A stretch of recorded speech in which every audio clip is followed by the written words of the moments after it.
Welcome to the only daily podcast focusing on compliance news of the day. Each morning, start your day with a cup of coffee and Tom Fox, the voice of compliance, to hear about 4 of the top compliance, corruption, or leadership stories you will need to start your day. The Daily Compliance News is a production of the Compliance Podcast Network. First, a word from our sponsor.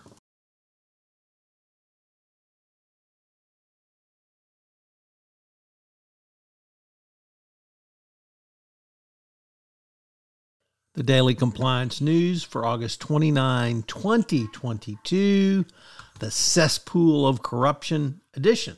And we begin with that story from the Miami Herald, a first-time contributor to the Daily Compliance News, which reports that Haiti's public administration is a cesspool of corruption. I know you're shocked, just shocked to hear that there is corruption in Haiti.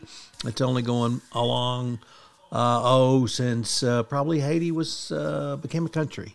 So the government's always stolen money and kept it. So the conclusion of Haiti's anti-corruption unit, following the investigation of 10 different state-run institutions, concludes that Haiti's public administration is a, quote, cesspool of corruption. So no surprise there. Haitian Telecom still exists. Next up, from Reuters. Actually, we're going to save that story for the last. The Saudi Arabian golf tour, LIV or Live Tour, has joined its players in a suit against the PGA for antitrust violations. The Saudi Arabians are trying to buy credibility through the golf world and poaching off with hundreds of millions of dollars in salaries and benefits the top PGA players to start their own tour is, they think, the way to do so. And so now the players who have gone to the rival tour, of course, accuse the PGA of antitrust by not letting them play in PGA Tour events.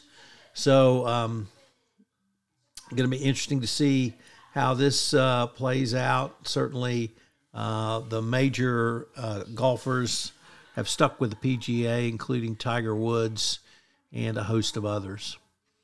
Next up, it appears Facebook, or the company now known as Meta, has finally agreed to settle the Cambridge Analytica lawsuit.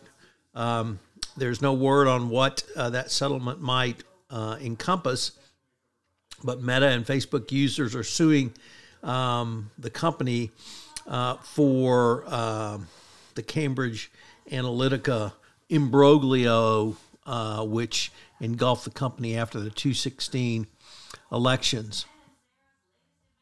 The parties agreed to take a 60-day hiatus where they try to hammer out the details. And so one of the biggest black eyes from that campaign, and certainly for Meta.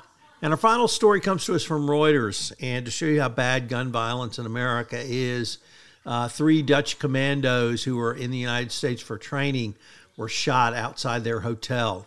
So when gun violence takes out commandos here in the U.S. to train, it tells you how bad gun violence is. The Daily Compliance News is a production of the Compliance Podcast Network and a proud member of C-Suite Radio. Thanks so much for listening. I hope you'll join me again tomorrow.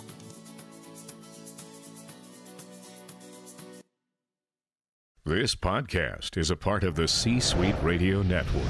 For more top business podcasts, visit c-suiteradio.com.